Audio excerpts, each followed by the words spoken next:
Hi and welcome to my English channel. Are you learning English? That's awesome. Let's learn English together through some exciting stories. But first, tell me, which country are you watching from?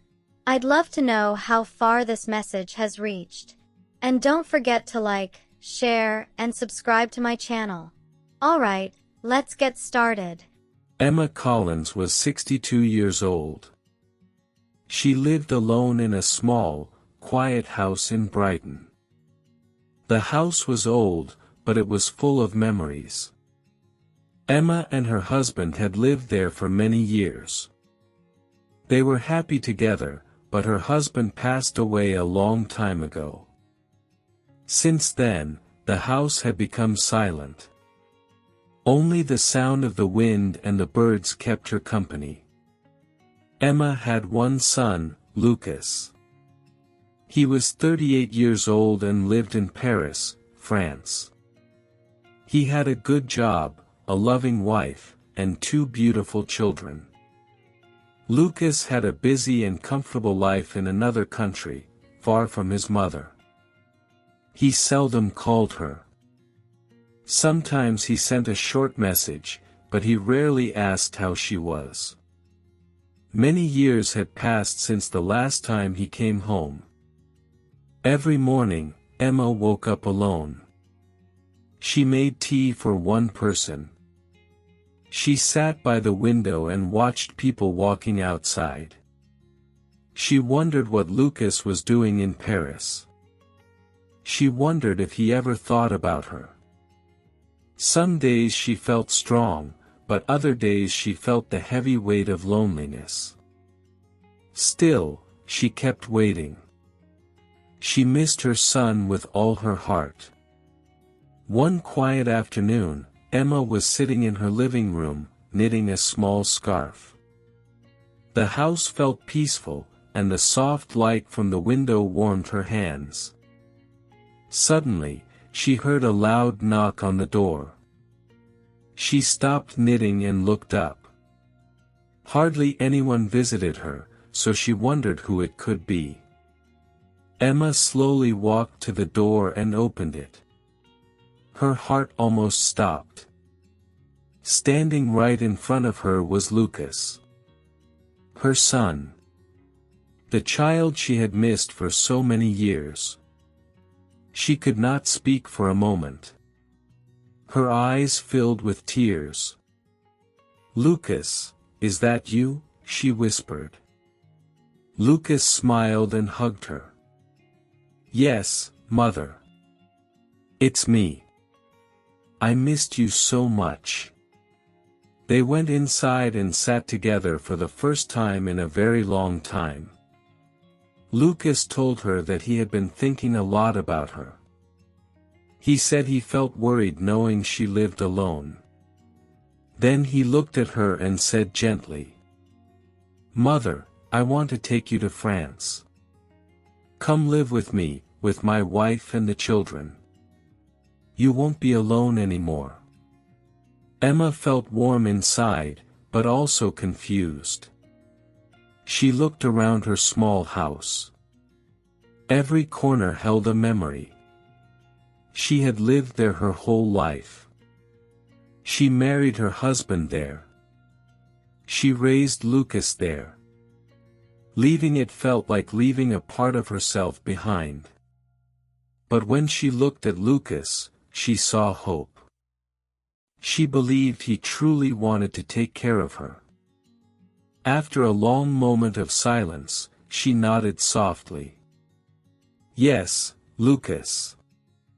If you really want me to come, I will go with you." Lucas helped her sell the house.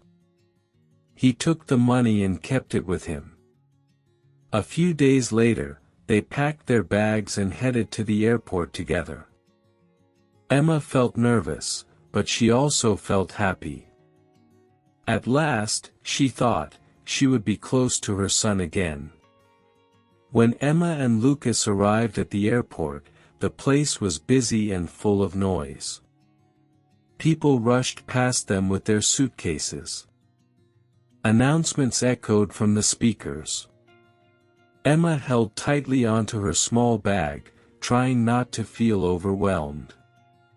Lucas walked confidently beside her. After checking the luggage, Lucas turned to his mother and said, "Mother, wait here. I will go print your boarding pass. It will take only a few minutes." He pointed to a row of seats nearby. Emma nodded and slowly sat down. She watched Lucas walk away and disappear into the crowd. 10 minutes passed. Emma looked around, expecting to see her son coming back. But Lucas did not return. 20 minutes passed. Emma's smile slowly faded. She held her hands together, feeling a little cold. 40 minutes passed. Now she felt truly worried. Her heart beat faster. She looked left and right, hoping to catch a glimpse of Lucas's face. But all she saw were strangers walking by. 1 full hour passed. Emma's hands began to shake. She stood up and sat down again, too weak to move far. Her eyes searched every corner of the airport.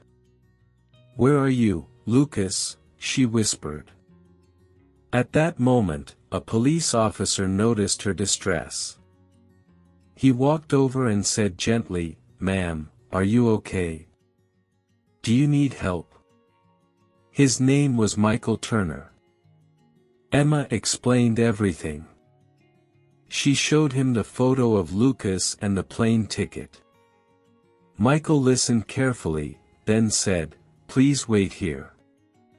I will check." The minutes felt like hours. Finally, Michael returned. His face was serious, his voice soft. "Ma'am, I am very sorry. Your son, he has boarded the plane alone. He left already." The words hit Emma like a storm. Her body trembled. She covered her face with her hands and cried.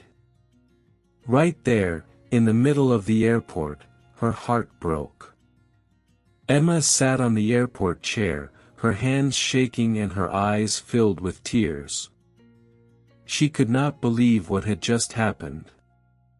Her son, Lucas, had left her alone. The noise of the airport faded around her. She felt small, weak, and lost. She did not know what to do or where to go. She felt as if the world had disappeared. Michael could see the pain in her eyes, and it reminded him of his own mother, who had passed away 5 years ago. He remembered how lonely she had been when she was sick, and his heart ached for Emma. He knew she needed help, not just physically, but emotionally. "You cannot stay here alone," he said softly. "Please come with me. I will take care of you for now." Emma looked at him, unsure. She did not want to trouble anyone. She had lost her son and now she had to trust a stranger. But Michael's kind eyes and gentle voice made her feel safe. She nodded slowly. "Thank you," she whispered. Before they left the airport, Michael took out his phone and dialed. "Grace," he said, his voice calm, "I found an elderly woman here at the airport. She is alone. Her son left her, and she has nowhere to go. Can she stay with us for a while?" There was a short pause. Then Grace's voice came back, warm and cheerful. "Of course, Michael. Bring her home. We can take care of her. Don't worry, she won't be alone." Hearing her wife's enthusiastic agreement, Michael felt a weight lift from his shoulders. He smiled at Emma and said gently, "She said it's okay. We will take care of you. You will be safe with us." Emma's heart felt a little lighter. She nodded, feeling a mixture of relief and gratitude. Michael helped her gather her bag, and they slowly walked through the busy airport together. Emma's heart was still heavy with sadness, but the kindness of these strangers gave her a small spark of hope. The city seemed less frightening with Michael by her side. When they arrived at his home, Michael's wife, Grace, greeted Emma warmly. Grace smiled and said, "Come in, you must be tired. Let me make you something to eat." Her voice was soft and welcoming, and her eyes were full of kindness. Emma stepped inside the house, feeling warmth she had not felt in a long time. Grace prepared a meal for her while Michael showed her around the house. Every detail, every small gesture, made Emma feel cared for and respected. For the first time since she had been abandoned at the airport, she felt a little safe. Though her heart still ached for Lucas and her lost home, she realized that these strangers had shown her real love. Their care, patience, and kindness gave her comfort. Emma quietly thought, maybe family is not only blood, maybe it is also love and care. That night, as Emma lay in a soft bed for the first time in years, she cried again. But these tears were different. They were not just for loss, they were also for the warmth and kindness she had found in two strangers who had welcomed her like their own mother. The next morning, Michael received a phone call that made his heart sink. The voice on the other end was serious and calm, but the news was devastating. The flight from London to Paris, the same flight that Lucas had taken, had crashed into the sea. There were no survivors. Every passenger on board had been lost.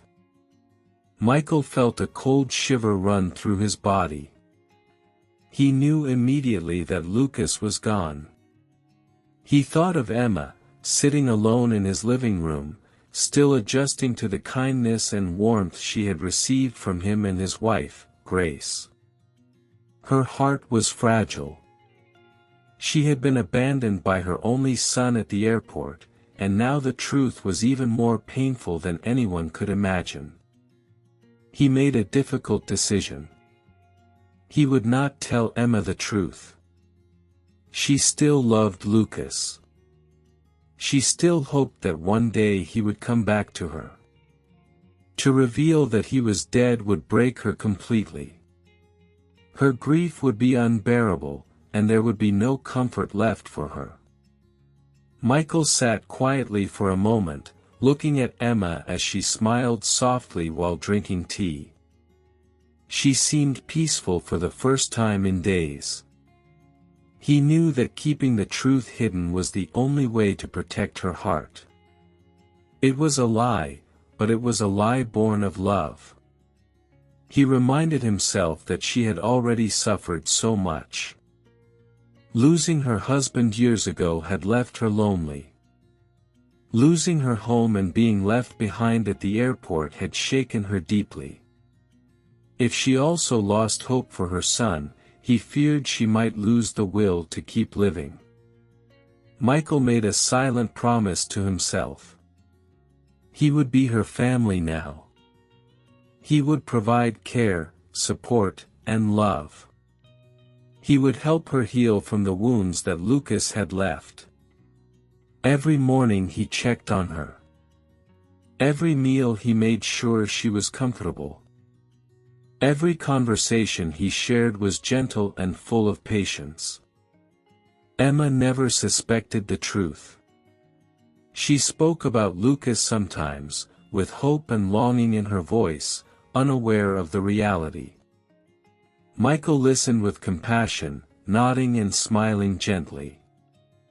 He let her remember her son in her own way, keeping the memory alive, while shielding her from unbearable pain. It was a difficult burden for Michael, but he accepted it. He realized that protecting Emma's heart and giving her peace was more important than revealing the bitter truth. Sometimes, love meant keeping secrets for the well-being of those we care about the most. Time passed slowly, but Emma began to feel comfortable in her new life. Living with Michael and his wife, Grace, she no longer felt completely alone. Every morning, Michael would bring her breakfast and help her with small tasks. Grace made sure the house was warm and welcoming, preparing meals that reminded Emma of home. They treated her not as a guest, but as a member of the family. Emma started to enjoy simple routines again. She helped Grace in the kitchen, arranging flowers on the table, and sometimes reading aloud from old books. Michael would sit nearby, listening and smiling, always ready to assist if she needed anything. Slowly, Emma's heart, which had been heavy with loneliness and grief, began to feel lighter. Even though she still missed Lucas and thought of him often, the pain did not overwhelm her anymore. She knew she was loved in this new home. Every small gesture from Michael and Grace made her feel safe and cared for. She began to laugh more, speak more, and sleep peacefully at night. One afternoon, after they had tea together, Michael looked at her thoughtfully. He gently asked, "Emma, do you ever want to go back to your old house?" Emma paused and smiled softly. She thought about the house in Brighton, the place where she had lived with her husband, where she had raised Lucas. The memories were beautiful, but they also reminded her of loss. She shook her head slowly and spoke from her heart. "I lost my house, and I lost my son," she said quietly, her voice steady but full of emotion. "But here, I found a new home. I found the family I truly deserved." Michael nodded, understanding her completely. Grace came and held her hand, smiling warmly. Emma felt tears in her eyes, but they were not tears of sadness. They were tears of gratitude, of love, and of hope. For the first time in many years, she felt she belonged somewhere, with people who truly cared for her. In this new home, Emma realized that family was not only about blood. It was about love, kindness, and care. Michael and Grace had given her all of that, and she cherished it every day. Her heart was full, her days were brighter, and she finally felt that she had a place in the world, a place to call home. Emma knew she would never forget Lucas. She would always love him. But now, she had found something else, something real and comforting, a family who loved her, protected her, and made her feel whole again. Thank you so much for watching this story. If you enjoyed it and learned something new, don't forget to like this video and share it with your friends. Maybe they need a little reminder to be brave and kind too. And if you love stories like this, make sure to subscribe to our channel. Every week, we share new English stories that are simple, beautiful, and full of life lessons. Stories that help you learn English naturally while touching your heart. Remember, learning English doesn't have to be hard. It can be peaceful, meaningful, and fun, one story at a time. So, see you in the next video, and until then, keep learning, keep smiling, and keep being kind.